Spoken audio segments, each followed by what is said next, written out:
Ada band yang jadi soundtrack masa muda kita, tapi kan jarang banget yang bisa terus relevan dari dekade ke dekade. Nah, Sheila on 7 itu salah satunya. Udah hampir 3 dekade mereka berkarir, tapi kok ya popularitasnya malah makin menjadi-jadi? Kali ini kita akan coba bedah, gimana sih cara mereka melakukannya? Coba deh bayangin, di saat band-band seangkatan mereka mungkin udah jadi kenangan manis, Sheila on 7 malah lagi di puncak-puncaknya. Lihat aja tur Tunggu Aku di tahun 2024 kemarin. Tiket konser di 5 stadion besar itu ludes cuma dalam hitungan menit. Ini bukan lagi soal nostalgia, ini udah jadi fenomena. Dan yang bikin ini makin gila, itu penontonnya.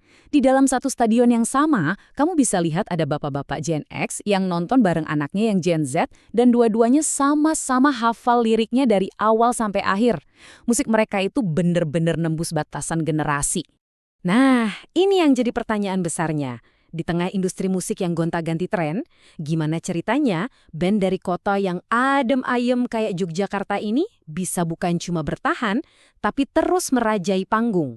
Apa sih rahasianya? Oke, untuk bisa jawab itu kita harus tarik mundur waktu dulu nih. Kita kembali ke akarnya, ke sebuah kota yang tenang dan penuh seni, Yogyakarta. Jauh dari gemerlap Jakarta, disinilah kisah klasik ini dimulai. Perjalanan mereka tuh ternyata cepet banget loh. Awalnya dari band iseng-iseng namanya WH Gang. Terus tanggal 6 Mei 1996, Eros dan Anton masuk. Dan mereka lahir lagi dengan nama Sheila Gang. Nggak nyangka, cuma dalam 2 tahun mereka langsung dapat kontrak dari label raksasa dan resmi jadi Sheila on 7. Dan soal nama mereka, ini juga unik banget. Sheila itu ternyata nama temen cewek mereka pas SMA yang sering jadi bahan obrolan. Terus on 7 itu ya 7 tangan nada musik. Jadi Sheila on 7 itu artinya teman-temannya Sheila yang main musik. Sesederhana itu, jujur dan bersahaja banget. Nah, kejujuran dan kesederhanaan itu ternyata yang jadi senjata mereka. Dari Jogja mereka langsung meledak jadi fenomena nasional dan bahkan mencetak rekor yang belum pernah ada sebelumnya di sejarah musik Indonesia. Mereka adalah band pertama di Indonesia yang berhasil dapat predikat Million Copies Band untuk 3 album pertama mereka. Secara beruntung, ini pencapaian yang gila banget dan langsung mengukuhkan status mereka sebagai legenda. Dampaknya itu instan. Album debut mereka di tahun 1999 langsung meledak di pasar, kejual sampai 1,5 juta kopi. Lewat lagu-lagu kayak Dan atau Anugerah Terindah Yang Pernah Kumiliki, rasanya satu negara ini langsung jatuh cinta sama mereka. Dan mereka membuktikan kalau ini bukan cuma keberuntungan sesaat. Setahun kemudian, album kedua, Kisah Klasik untuk Masa Depan, justru laku lebih banyak lagi, tembus 1,7 juta kopi. Ini benar-benar nunjukin kalau mereka bukan cuma pendatang baru, tapi penguasa industri musik saat itu. Dan puncaknya, album ketiga, 07 Des, juga nembus angka 1,5 juta kopi. Nah, inilah hat-tricknya.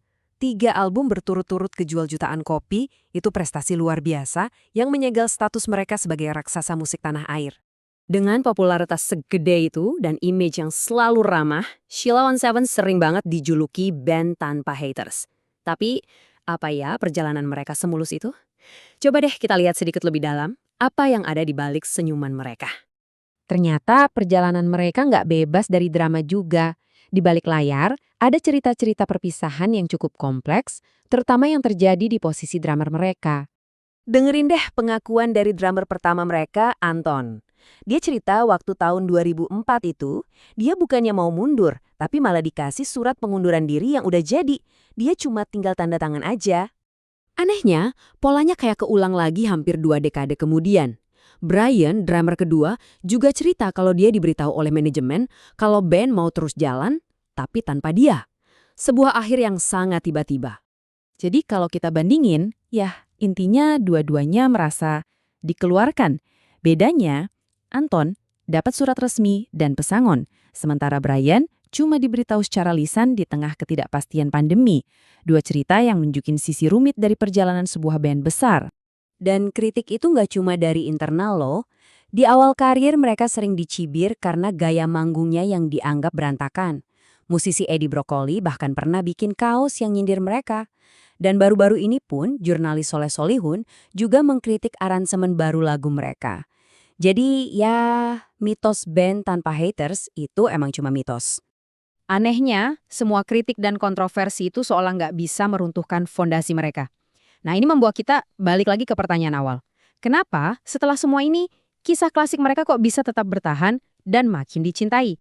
Jawabannya sepertinya ada di 3 pilar utama ini. 1, lirik mereka yang jujur, puitis, dan nyambung banget sama kehidupan kita semua. 2, persona mereka yang luar biasa rendah hati, yang dibentuk karena mereka memilih tetap di Jogja, jauh dari pusat keramaian. Dan yang ketiga, tentu saja, musik mereka yang sederhana tapi nagih banget.